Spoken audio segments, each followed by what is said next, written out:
शख्सियत मौजूद है जो वरिष्ठ राजनेता होने के साथ साथ जिनको भविष्य का दृष्टा भी कहा जाता है। बात करेंगे केंद्रीय मंत्री नितिन गडकरी जी से। नितिन जी, देश में सबसे पहले आप ही ने बताया था कि आगे चल कर के इथेनॉल की क्या आवश्यकता है, आगे चल कर के किस तरीके से इलेक्ट्रॉनिक व्हीकल की आवश्यकता है, आगे चल कर के किस तरीके से हाइड्रोजन फ्यूल की आवश्यकता है। आप भविष्य पढ़ लेते हैं। बिहार का भविष्य क्या है, आगे किसकी सरकार बनेगी, और सरकार बनेगी तो एनडीए की कितनी सीटें आएंगी?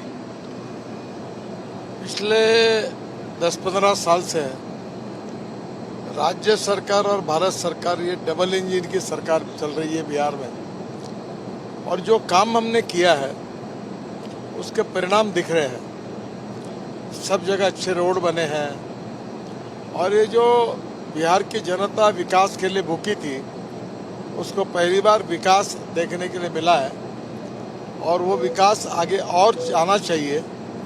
इसलिए बिहार की जनता निश्चित रूप से भारतीय जनता पार्टी और जनता दल, इनकी जो अलायंस है हमारी एनडीए की, इसको निश्चित रूप से जिताएगी, ऐसा मेरा विश्वास है। आप हाइड्रोजन फ्यूल की बात करते हैं, लेकिन कांग्रेस के नेता हैं राहुल गांधी जो हर जगह हाइड्रोजन बम की बात करते हैं। अब कह रहे हैं कि बीजेपी वोट चोरी करती है, चुनाव आयोग वोट चोरी करवाने का काम कर रहा है। किस तरह से देखते हैं ऐसे जब आरोप लगते हैं नेता प्रतिपक्ष के द्वारा? देखिए, चुनाव में हार जीत होती है, हार होने के बाद उसको स्वीकारना और अगले चुनाव की तैयारी करना। पर इस प्रकार से चुनाव आयोग पर आरोप करना ये लोकतंत्र के लिए अच्छी बात नहीं है। इसमें लोकतंत्र का बहुत नुकसान होगा, इससे बच के रहना ही अच्छा रहेगा। सर, बिहार चुनाव की जब शुरुआत हुई थी तभी से भाषा की मर्यादा भंग हो चुकी थी।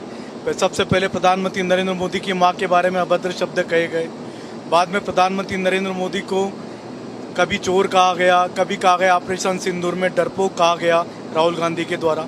ऐसे शब्दों का प्रयोग क्या राजनीति में उचित है? बिल्कुल उचित नहीं है।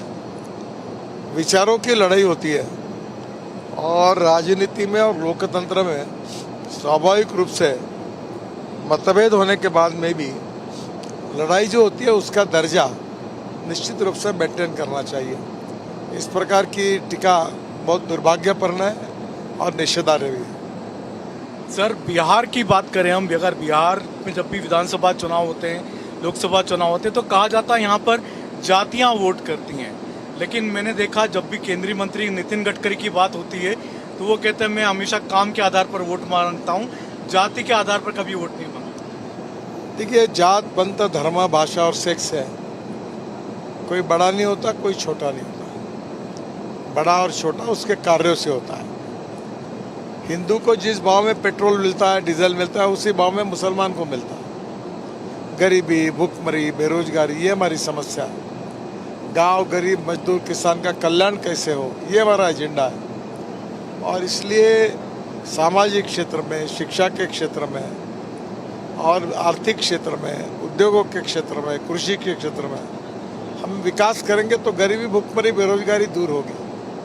हमें देश को विश्वगुरु बनाना है। पर जात पंथ धर्म भाषा, सामाजिक विषमता, आर्थिक विषमता, ये विवाद खड़े करेंगे हम तो इससे किसी का भला नहीं होगा। और इसलिए मूलभूत मुद्दों से लोगों को हटाकर जातीयवाद और सांप्रदायिकता का जहर घोलना लोकतंत्र के लिए अच्छा नहीं है।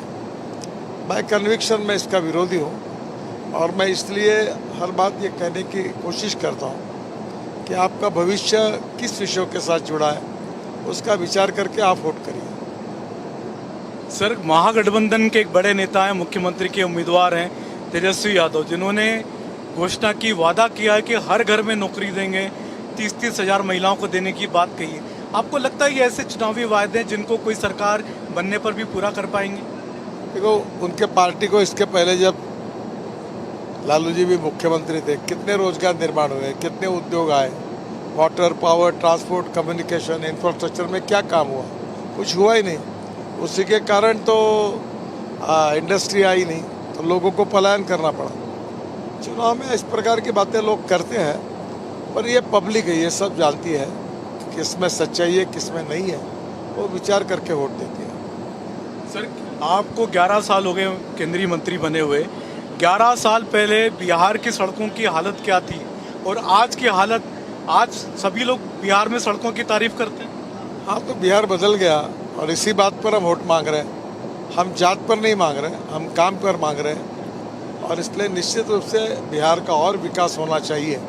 इसके लिए लोग हमको वोट देंगे और मैंने कहा है कि इसी प्रकार से काम चलता रहेगा तो ये टेन्यूअर ख़त्म होने के पहले और निश्चित रूप से बिहार के रोड अमेरिका के बराबर हम करने की कोशिश करेंगे। एक आखिरी सवाल है सर, आपके मंत्रालय से जुड़ा हुआ है।